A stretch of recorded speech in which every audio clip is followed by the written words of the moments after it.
రాజధాని పోరాటం ఉగ్ర రూపం దాల్చుతోంది. 3 రాజధానుల ప్రకటనకు నిరసనగా అమరావతిలోని 29 గ్రామాలు మండిపోతున్నాయి. అమరావతి పరిరక్షణ సమితి ఆధ్వర్యంలో 7వ రోజు కూడా ఆందోళనలు కొనసాగనున్నాయి.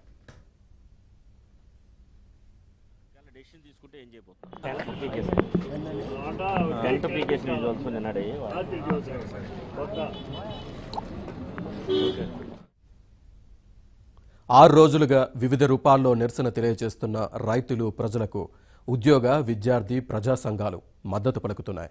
తుళ్లూరులో రాజధాని రైతులు మహాధర్నాకు రెడీ అయ్యారు. కృష్ణాయపాలెం, వెలగపూడి, మందడంలో రైతులు రిలే నిరాహార దీక్షలు, ధర్నాలు చేయాలని నిర్ణయించారు.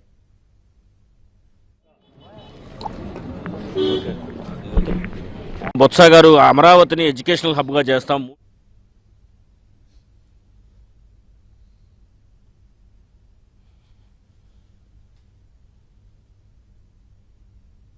మరోవైపు ఉపరాష్ట్రపతి వెంకయ్యనాయుడుతో రాజధాని రైతులు సమావేశం కానున్నారు.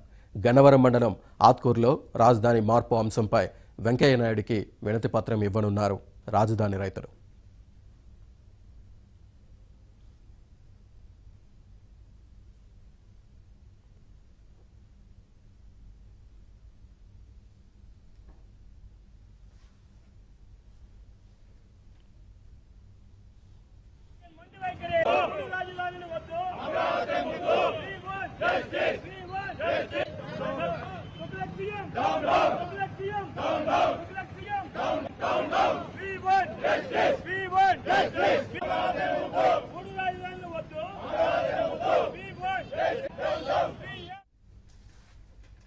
అటు న్యాయవాదులు సైతం రాజధాని ఉద్యమానికి మద్దతు పలుకుతున్నారు.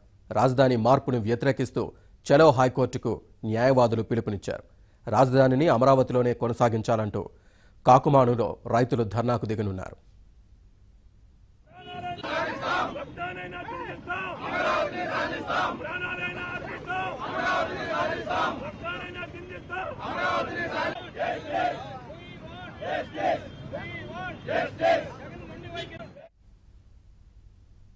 ఇదిలా ఉంటే రాజధాని రైతులకు అండగా ఉండాలని తుళ్లూరు మండల వైసీపీ నిర్ణయించిందని మండల అధ్యక్షుడు మాదల మహేంద్ర ప్రకటించారు.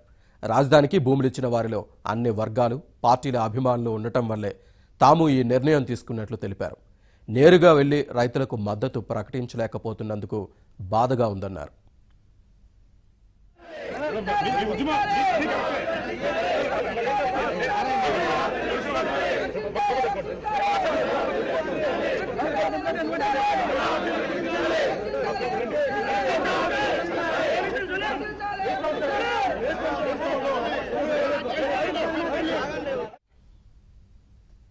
రాజధాని అమరావతి పరిరక్షణ కోసం అమరావతి జేఏసీ ఏర్పాటైంది. ఈ జేఏసీలో క్రెడాయ్, డాక్టర్స్, బిల్డర్స్, భవన నిర్మాణ కార్మికుల సంఘం, విజయవాడ హోటల్స్ అసోసియేషన్ ఉన్నాయి. వీరంతా రాజధానికి మరో ప్రాంతానికి తరలించవద్దని, ముఖ్యమంత్రి దీన్ని పునఃపరిశీలించాలని కోరారు.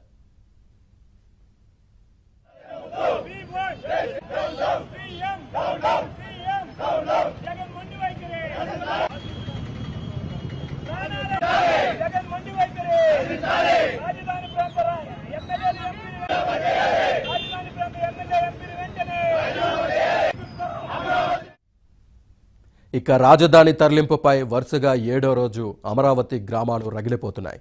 ఇవాళ కూడా ఉదయం నుంచే ఆందోళనలు మొదలయ్యాయి. మరిన్ని వివరాలు మా ప్రతినిధి సత్య అందిస్తారు. సత్య. శ్రీనివాస్, ఈ ఉదయం నుంచి కూడా అమరావతి గ్రామాల్లో ఆందోళనలు ప్రారంభమయ్యాయి. 7వ రోజు కూడా తమ నిరసన వినూత్నంగా తెలియజేస్తున్నారు అమరావతి గ్రామ రైతులు.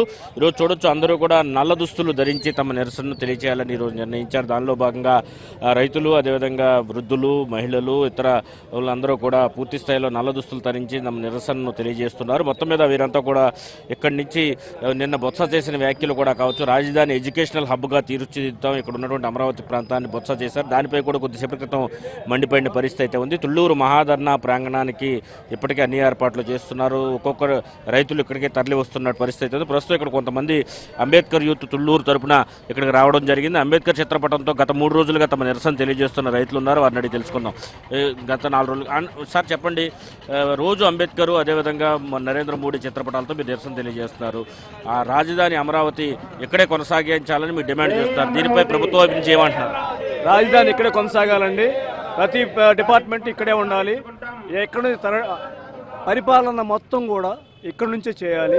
హైకోర్టు కానీ, మరి సచివాలయం కానీ, హెచ్ఓడీలు కానీ మొత్తం ఇక్కడే నుంచే కొనసాగాల. మరి మా ముఖ్య డిమాండ్ ఏంటంటే, చంద్రబాబు నాయుడు హయాంలో మాకు అసైన్డ్ పొలాలు ఉండేవి. 41 జీవో ప్రకారం అమ్ముకోవడానికి వీలుగా ఉండేది. ఇవాళ వచ్చి 1977 చట్టం అని చెప్పేసి మీ అసైన్డ్ అమ్మటానికి వెళ్ళేది, కొనడానికి వెళ్ళేది అంటున్నారు. మరి రైతులందరూ ప్లాట్లు అమ్ముకొని వాళ్ళు పెద్ద పెద్ద బిల్డింగ్లు వేస్తే మా పొలాలు తీసుకొని మా పొలాలు అమ్మటానికి కూడా ఇల్లు లేకుండా ఏంటి మరి పెద్ద పెద్ద బిల్డింగ్ల పక్కన పూరిపాకలు ఉంటే అది ఎట్లా అవకాశం అండి? దయచేసి మాకు ఇచ్చిన ప్లాట్లని అమ్ముకునే విధంగా వెసులుబాటు కల్పించాలని ప్రభుత్వానికి విజ్ఞప్తి చేస్తున్నాం.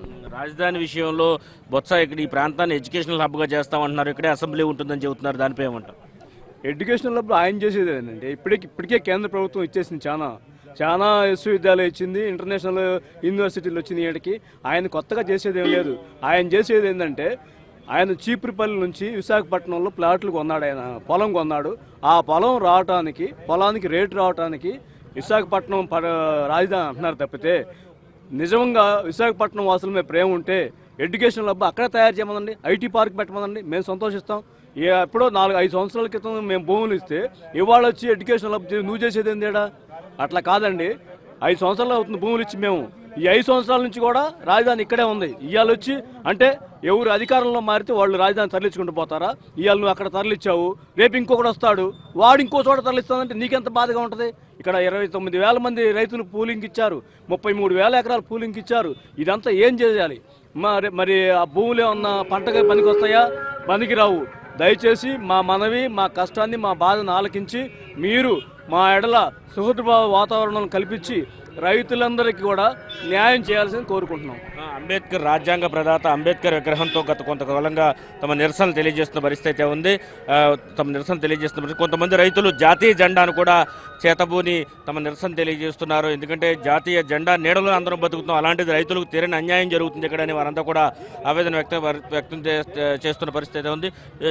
చెప్పండి, ఏంటి మంత్రులు వివిధ వ్యాఖ్యలు చేస్తున్నారు, బాధ్యత గల హోదాలో ఉన్న వాళ్ళు కూడా ఇష్టం వచ్చినట్టు మాట్లాడుతున్నారు. దీనిపై మీరేమంటారు? ఏమంటే మేము భూమి రాజధాని డెవలప్ కోసం ఇచ్చామండి. మామూలు రియల్ ఎస్టేట్ కోసం ఇవ్వలేదు. రియల్ ఎస్టేట్ కోసం ఇస్తే ఎకరానికి అరెకరం వచ్చింది. కానీ ఇవాళ మేము ఇచ్చింది ఎకరానికి 10 సెంటే తీసుకున్నాం. మాకు డెవలప్ అంటే అన్నీ ఇక్కడ ఉంటేనే డెవలప్ అయింది. లేకపోతే ఇక్కడోటి అక్కడోటి అన్ని చోట పెడితే ఉపయోగం లేదండి. మాకు ఆ రోజు మేము ల్యాండ్ పూలింగ్కి ఇచ్చేటప్పుడు ఏదైతే చెప్పారో అలా జరిగితేనే మాకు ఉపయోగపడింది. లేకపోతే మాత్రం ఎట్టి పరిస్థితుల్లో మేము ఒప్పుకోము. ప్రాణం పోయినా సరే మేము దీనికే కట్టుబడి ఉంటాం. మొత్తం ఇక్కడే ఉండాలి.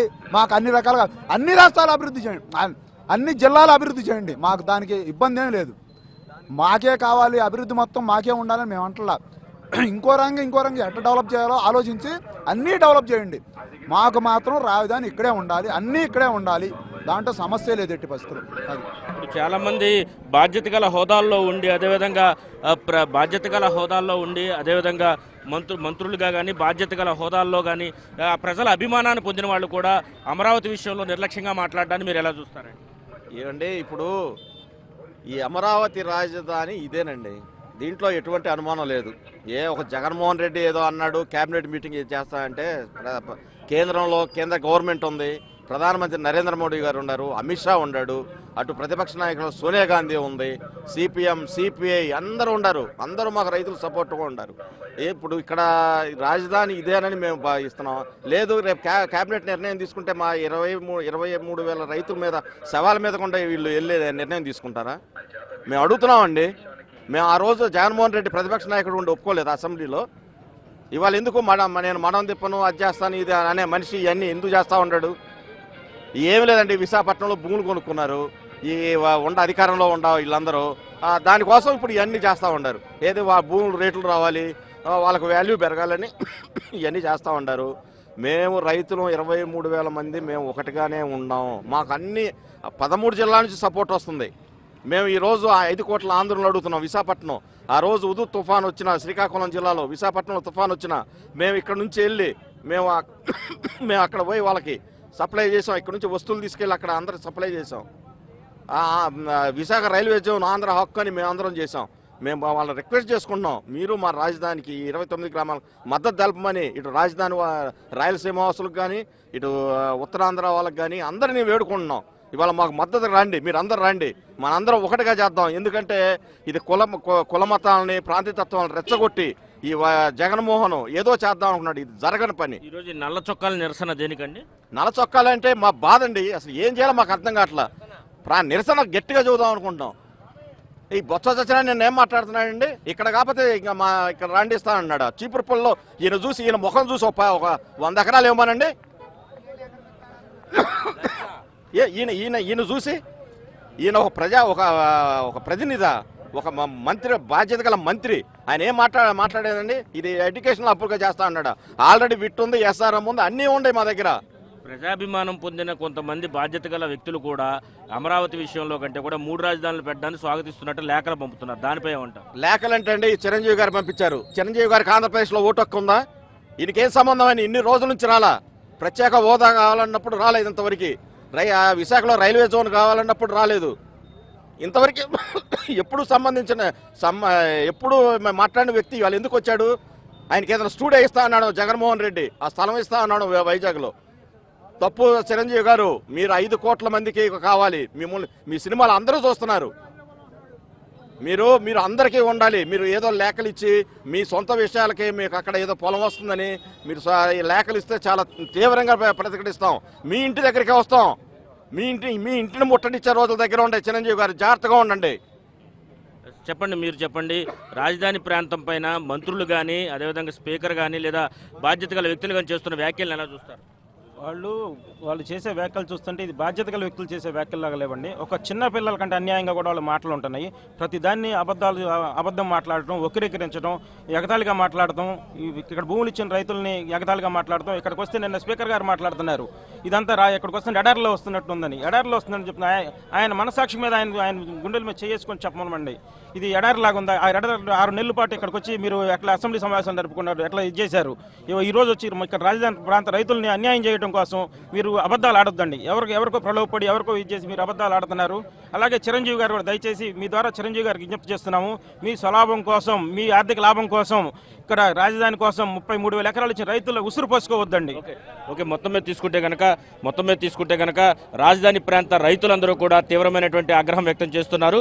ప్రస్తుతానికి ఒక బ్రేక్ తీసుకుందాం.